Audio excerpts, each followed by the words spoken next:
గారికి, ఉపాధ్యాయ బృందానికి మరియు విద్యార్థులందరికీ శుభోదయం. మీకు చిన్న స్టోరీ చెప్తాను.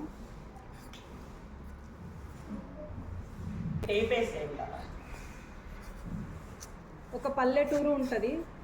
ఆ పల్లెటూరులో ఇద్దరు దంపతులు ఉంటారు. ఆ ఇద్దరు దంపతులు అంటే ఎవరు? భార్య. ఫిఫ్త్ క్లాస్ దంపతులు అంటే ఎవరు?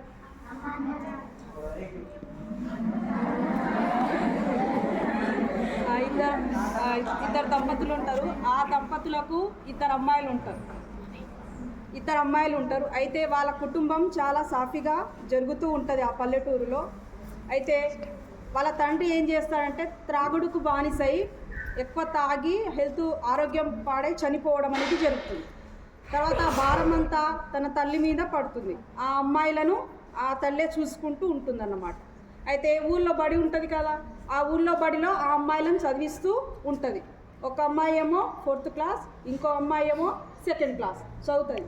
అయితే వాళ్ళ మమ్మీకి ఏమో చెల్లెలు ఉంటుంది. ఆ చెల్లెలేమో టీచర్ అన్నమాట. వాళ్ళ బాబాయ్ వార్డెన్. అయితే ఆ అమ్మాయిని ఏం చేస్తుంది, పెద్ద అమ్మాయినేమో వాళ్ళ మమ్మీ వాళ్ళ చెల్లెలు తీసుకెళ్తుంది ఇంటికి తీసుకెళ్ళి, నేనే చదివిస్తాలే, ఇద్దరు ఆడపిల్లలు కదా, నువ్వు చదివించలేవు, నువ్వు ముందే కూలి పని చేసుకొని జీవిస్తున్నావు కదా అన్నట్టు పెద్ద అమ్మాయిని ఇంటికి తీసుకెళ్ళి వాళ్ళ పిన్ని వాళ్ళే చదివిస్తూ ఉంటారన్నమాట. అలా అమ్మాయి 4th, 5th, 6th వరకు చదివేస్తుంది. 7th క్లాస్ కూడా పూర్తి చేస్తుంది.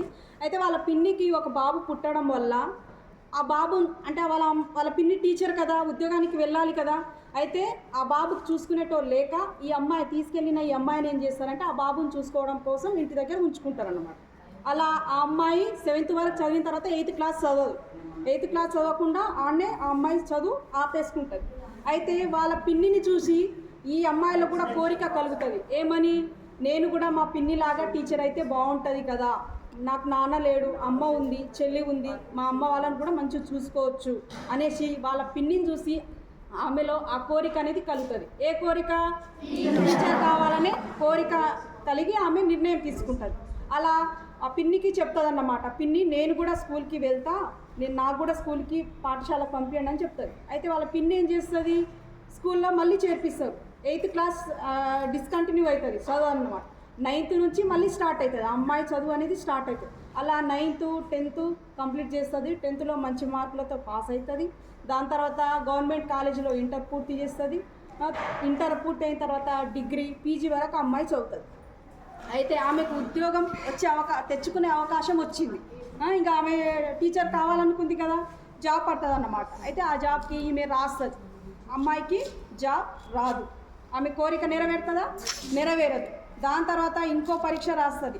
ఆ పరీక్షలో కూడా ఆమెకు ఉద్యోగం అనేది రాదు.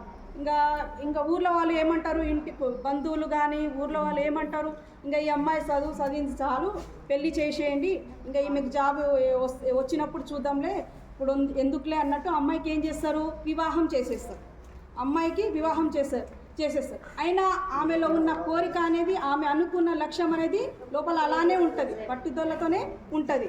పెళ్లి చేసుకున్న తర్వాత ఆ అమ్మాయికి కూడా అంటే బాగా చదువుకుంది కదా అనేసి ఒక ఉద్యోగం అంటే చిన్న ఉద్యోగం చేసే అబ్బాయిని ఇచ్చి వివాహం చేస్తారు. ఆ అబ్బాయి కూడా కట్నం లేకుండా ఆ అమ్మాయిని వివాహం చేస్తారు. అంటే బీద వాళ్ళు కదా, తండ్రి లేడు కదా, ఈ అమ్మాయి మంచి చదువుకుంది అనే ఉద్దేశంతో ఆ అమ్మాయికి కట్నం లేకుండా వివాహం చేసుకోవడం అనేది జరుగుతుంది. వివాహం చేసుకున్న తర్వాత ఆమెకు ఒక బాబు జన్మించిన తర్వాత ఈమెలో చదువుకుంటుంది, ఈమె బాగా పట్టుదల ఉంది, మంచి చదువుకుంది కదా, ఈమెకి ఇంకా పై చదువులకు చదివించి జాబ్ వచ్చేటట్టు చేద్దామని భర్తకు ఆ విషయం తెలిసి రకరకాల పుస్తకాలు తీసుకొచ్చి అమ్మాయికి ఇస్తాడన్నమాట. ఆ పుస్తకాలన్నిటినీ చదివి ఆమె చదువు మానుకోదు. ఆమె లోపల ఏంది, టీచర్ కావాలనే కోరిక అలానే ఉంది కదా, ఆమె చదువుతూనే ఉంటుంది. బాబు పుట్టిన కూడా, వివాహమైన తర్వాత కూడా చదువుతూనే ఉంటుంది. అయితే ఆమెకు ఇంకో అవకాశం వస్తుంది. మొదటిసారి అవకాశం పోయిందా లేదా? రెండోసారి అవకాశం వస్తుంది. జాబు అంటే పేపర్లో వాళ్ళ భర్త చూస్తాడన్నమాట. జాబు అంటే నోటిఫికేషన్ వస్తుంది, ఉద్యోగాలు పడుతున్నాను అనేసి అతను చదివి ఆ అమ్మాయికి చెప్తాడు, ఇట్లా ఉద్యోగ అవకాశం నీకు మళ్ళీ వచ్చింది, నువ్వు చదువుకో, మంచిగా చదువుకుంటే జాబ్ వస్తుంది అనేసి చెప్పేసరికి ఆ అమ్మాయికి ఏం చేస్తాడంటే ఒక స్టడీస్ సెంటర్లో అంటే కోచింగ్ పంపిస్తాడు. అమ్మాయి అప్పటికి 3 నెలల గర్భవతి. 3 నెలల గర్భవతి. ఆమె ఏం చేస్తుంది, ఇంటి చుట్టూ వాళ్ళు, ఇంటి పక్కల వాళ్ళు ఉన్నవారు, అలాగే బంధువులు, ఇంట్లో వాళ్ళందరూ ఆమెకు నిందిస్తారు. నువ్వు గర్భవతివి, నువ్వు జాబ్ తెచ్చుకుంటావా, పెళ్ళైనాక కూడా నువ్వు చదువుతావా, ఎందుకు చదవడం అంత అవసరమా, జాబ్ తెచ్చుకోవడం అంత అవసరమా, ఇంటికాడే ఉండొచ్చు కదా అని సూటిపొట్టి మాటలతో ఆమెకు బాధ పెడుతూ ఉంటారు. అయినా ఆమె వాళ్ళ మాటలను పట్టించుకోకుండా ఆమె ఏం చేస్తుంది, కోచింగ్కి వెళ్ళి చదువుకుంటుంది. కోచింగ్లో పాఠాలు చెప్పేటప్పుడు కూడా ఆమె ఎన్నోసార్లు కింద పడిపోవడం అనేది జరిగింది. చాలా బాధలను అనుభవించింది. కానీ ఆమెలో ఉన్న పట్టుదల ఏంది, టీచర్ కావాలనే పట్టుదల ఉంది. కంపల్సరీ తెచ్చుకోవాలనే కోరిక ఆమెలో ఉంది. కాబట్టి ఆమె చదివి పరీక్ష రాసింది.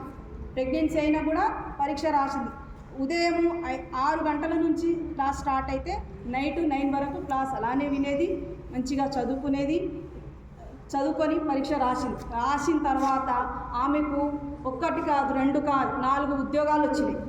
ఆమెకు 4 ఉద్యోగాలు వచ్చినాయి.